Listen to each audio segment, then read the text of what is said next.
fontos szavai után hadd kívánjak önöknek egyszerűen boldog új évet, és ehhez hadd fűzzek néhány gondolatot. Nincs úgy, hogy boldog év boldogtalan emberekkel, ezért én a boldog emberek új évét kívánom most, de szeretnék néhány szót szólni arról, hogy bibliai értelemben mi is a boldogság. És ezért az első Zsoltár bevezető gondolatait idézem fel. Boldog ember az, aki nem jár gonoszok tanácsán, bűnösök útján meg nem áll, és csúfolódók székében nem ül. És tovább folytatva a boldog ember ismérveit, jellemzőit, Jézus boldog mondásai jutnak eszembe, és arra gondolok, hogy mi lehetünk boldog emberek mindennek ellenére, de azok, akik ebben a házban lázas igyekezettel mindent elkövettek azért, hogy a mi következő esztendőnk boldogtalan legyen, és csak nekik jusson boldogság, ők miért nem lehetnek a következő évben boldogok? Jézus azt mondja, hogy boldogok a szegények, a lelki szegények, és nem a nincstelenséget akarja magasztalni, hanem azokra gondol, akik irgalmasok, azokhoz, akiknek kevesebb siker jutott, azokra gondol, akik semmiképpen nem akarják elvenni az idősek nyugdíját, pláne nem akarják ezt nyugdíjvédelemként beállítani. Azokra gondol, akik nem a magukat megvédeni nem tudóktól veszik el járadékaikat.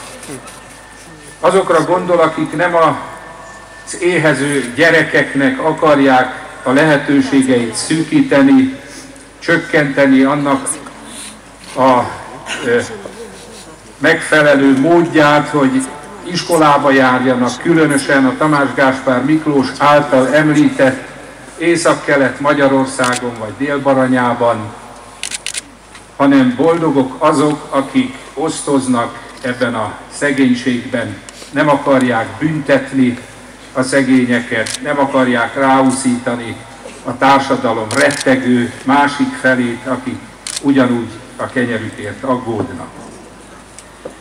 És boldogok azok is, akik szelídek.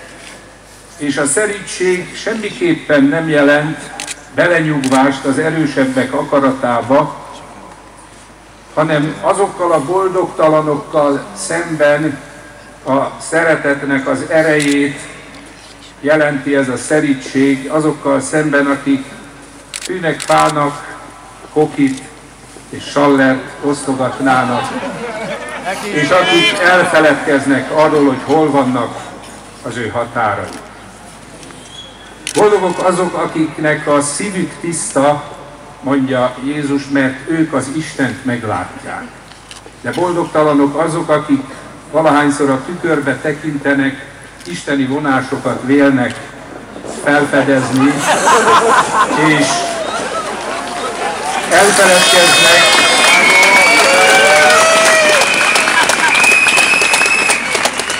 elfeledkeznek arról, hogy soha nem saját arcunkon, hanem egymás arcán ismerhetjük fel azt, hogy Isten az embert a maga képére teremtette.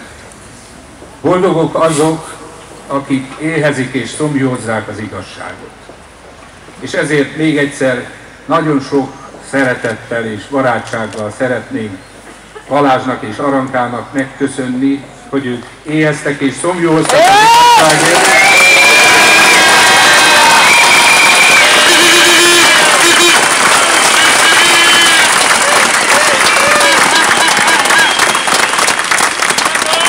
Mert nem csak ők elégítetnek meg, hanem jut az ő morzsáikból nekünk is.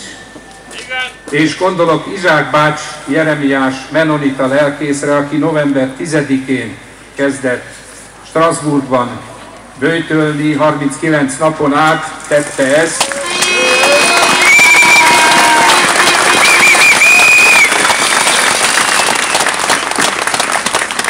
Arra kértük őt, hogy ne versenyezzen Jézussal, és ezért a 39. napon, mielőtt a 40. nap bekövetkezett volna, abba hagyta. És ezért köszönöm Balázsnak is, hogy itt elmondta, a cél nem az élet lehetőségének a korlátozása, kockáztatása, hanem mostantól kezdve lehetőséget akar adni mindannyiunknak, hogy átvegyük a helyüket és folytassuk azt, amit elkezdtük. Így van, és ezért köszönöm Sós Péter lelkész barátomnak is, aki elment Izsák bácsi Jeremiást támogatni, ő 28 napja böjtöl már, és ő is a mai napon akarja abba hagyni ezt, mert azt látja, hogy mások folytatni fogják.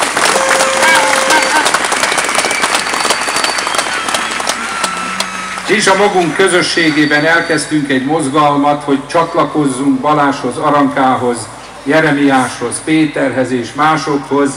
Ennek a mozgalomnak a Kiböjtöljük címet adtuk, és azt mondtuk, hogy kiböjtöljük vagy azt, amíg vissza nem térnek a demokratikus rendhez, törvényességhez azok, akik úgy gondolják, hogy a kétharmados felhatalmazás azt jelenti, hogy azt tesznek, amit akarnak, vagy ha ez nem sikerülne nekik, akkor átadják a helyüket azoknak, akik törvénytaposás nélkül, akik a törvények, ők sarkalatos törvénynek nevezik, de mi sarokkal taposott törvényeknek gondoljuk.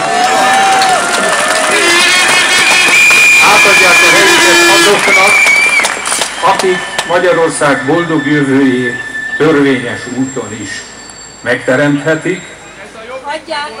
Ez a törvényesebb, nem a jobbik, hanem a törvényesebb megoldás. És akik szűk magántársaságból ismét a köztársaságává teszik Magyarországot.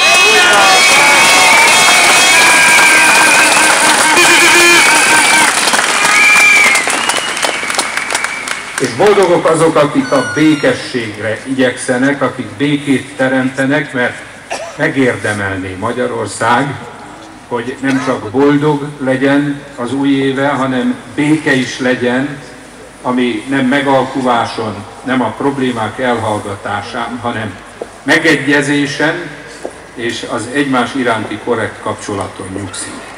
Adjon az Isten mindenkinek békés, boldog új évet!